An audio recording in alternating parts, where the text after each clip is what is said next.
किसी ने बड़े कमाल की बात कही है कि अंतर बहुत छोटा सा है। जो आपकी तारीफ करता है वो आपकी स्थिति को देखता है, और जो आपकी चिंता करता है वो आपकी परिस्थिति को देखता है।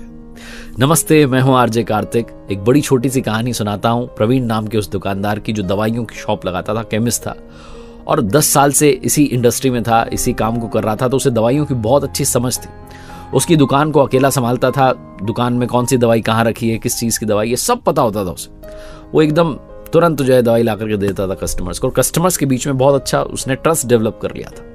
लेकिन उसकी एक आदत थी, वो भगवान को नहीं मानता था। उसके पिताजी समझाते समझाते दुनिया छोड़ के चले गए, लेकिन वो समझ नहीं पाया कि भगवान होते हैं। वो हमेशा ही कहता था सबसे कि भगवान जैसी कोई बात ही नहीं है, भगवान होते ही नहीं है। और लोग समझाने का प्रयास करते हैं, उनको लगता है कि क्या मतलब है, अपना काम तो हो रहा है ना, दवाई देता है, पैसे देते हैं, बात खत्म।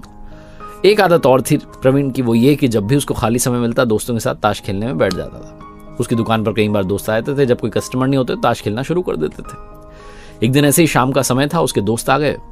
शाम में थोड़ी भीड़ थी, जब भीड़ कम हो गई, कस्टमर्स चले गए, तो दोस्तों ने कहा आओ भाई ताश शुरू करते हैं। तभी बाहर बारिश शुरू हो गई।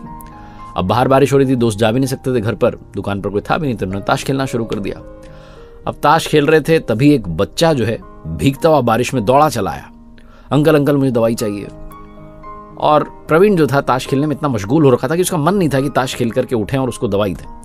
लेकिन दोस्तों ने कहा भाई कोई आया लेने के लिए, तो उनकी मदद तो करो। तो उठा अपनी जगह से गया, उसे पूछा कौन सी दवाई किया क्या वो। उसी समय पर वहाँ लाइट चली गई।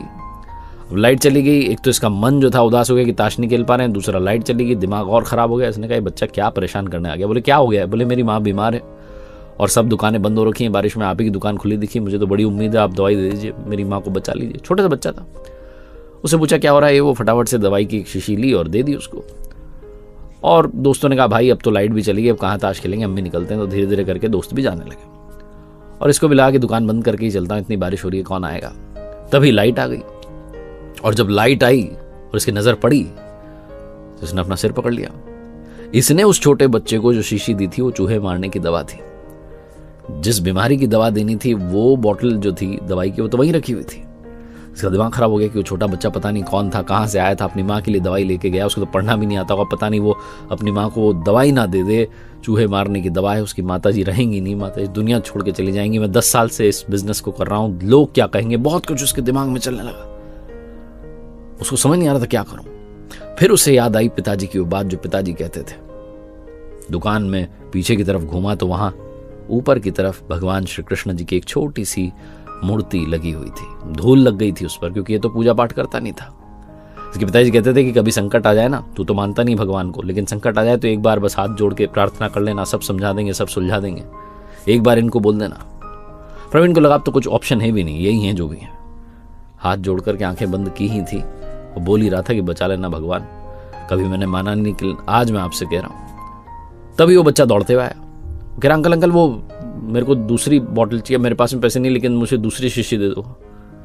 हफ्ता हुआ सा प्रवीण उसके पास पहुंचा। बोले क्या बात हो गई, उस वाली बॉटल का क्या? बोले वो अंकल मैं घर पहुंचा ना तो आंगन गीला हो रहा था, बारिश हो रही ना, तो मैं दौड़ते भागते जा रहा था मम्मी को जल्दी से दवाई देने के चक्कर में, तो वो आंगन में मैं गिर गया और वो बॉटल फूट गई, सब दवाई बिखर गई नीचे।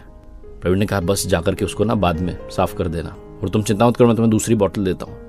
उस बच्चे ने कहा अंकल लेकिन पैसे नहीं मेरे पास। प्रवीण ने कहा पैसे नहीं चाहिए बेटा, तुम ले जाओ, मम्मी को ठीक करो, और कोई दिक्कत आए दवाई चाहिए हो आ जाना लेने के लिए। प्रवीण फिर से भगवान के सामने गया, हाथ जोड़ के बोला भगवान आप होते हैं, भक्ति में शक्ति होती है, मुझे आज समझ में आई, मैं नास्तिक बना घूम रहा था, आज आपने मेरी लाज बचा ली। बहुत छोटी सी कहानी है। हम में से कई लोग सवाल उठाने लगते हैं कि ऐसा कुछ होता थोड़ा ना, भूल जाते हैं कि हम सब उन्हीं की संतानें हैं, ये सृष्टि उन्हीं के चलाने से चल रही है।